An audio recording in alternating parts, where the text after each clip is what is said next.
Brother Hoodies! Kamusta? CF Moto 450 SR S version.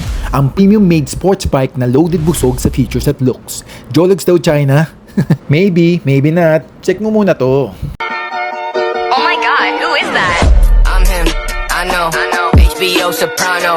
Oh, you hate me? Hate you too, little boy. Better not tell Bono. I'm him, I know.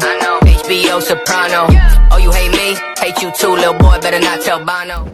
Brother Hoodies, i-walkeran ko kayo sa motor na to, grabe. Ang first impression ko dito nung nakita ko ng harapan, premium. Kung naghanap ka ng sports bike na nagsusumigaw sa performance pero hindi uubos sa savings mo, ito na malamang yun. Nako, tignan natin. Ito yung isa sa nilabas ni CF Moto, yung 450 SR pero S version, yung top of the line. Ang brand new SRP price nito nasa 318,000. Yung base model nila parang 299,000 pesos. Mura na, di ba? Pero antayin mo kung magkano lang natin bebenta to. Cheapest resale in the market today. Oh yes. Alam nyo, sobrang sulit na to kung papasok kayo sa sports bike or big bike segment.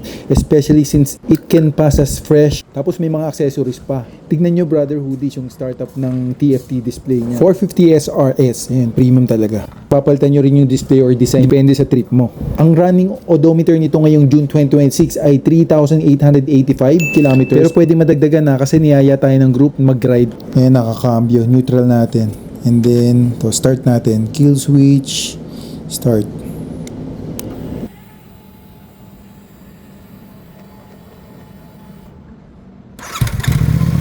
Yun no, twin cylinder 270 degree crank. Maganda tunog nito. Naka-stock exhaust pa to Brother Hoodies Tapos tignan mo ang sexy ng single sided swing arm.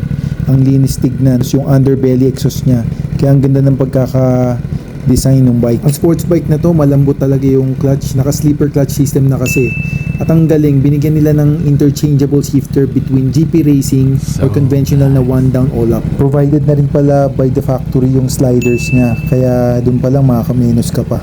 Mahal din ang sliders Yan, so naka-LED na siya palibot. Wala na siyang halogen. And extend natin yung ito yung kanyang side mirror. Pwede mo siyang itupi kapag sa singitan or sa knock park. Ito hazard natin. Yan, integrated na nga pala yung kanyang hazard or indicator right and left sa side mirror niya. Galing, di ba? Tapos tingnan nyo, Brother Hoodies, yung version S na ang ganda ng leather seat. Komportable rin siya upuan. O ito, tara, drive natin.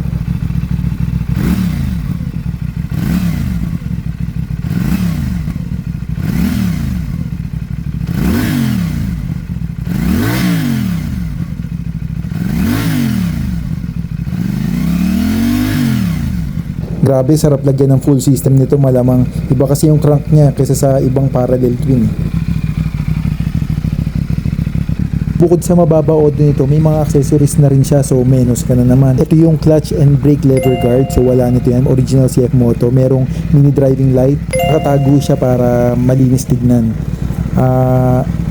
Ito, meron siyang frame hole cover, so kabilaan niya, meron sa kabila. Top suspension cover cap, kabilaan din. Sa S version, Brother Hoodies, adjustable yan hindi katulad ng base model. Adjustable suspension. Bali, meron lang siyang cap cover. So ito yung right side ng frame, ayun yung frame hole cover ulit. Tapos yung brake fluid reservoir cover. Then ito, check nyo, meron pa siyang mga factory markings. Kumbaga virgin pa siya, walang kumakalikot pa dyan. Parang sa mga sasakyan, dito kayo mag-a-adjust ng side mirror. Para sa price naka-Brembo brake system to. Tapos yung sa likod na preno niya, dual piston caliper instead na single piston sa base model. Regarding naman sa TFT display and features niya, hindi na natin masyadong elaborate. Masyado kasing haba yung video. Equipped na to ng ABS at traction control, music, maps, through Bluetooth connectivity. Ang selling nito sa market for 2024 model with less than 5,000 odo, base model pa lang 240,000 to 255,000. Ibebenta lang natin to ng 232k sa South Automoto Deals. Plus sagot pa natin ang transfer of ownership. Saan ka pa? South Automoto Deals na.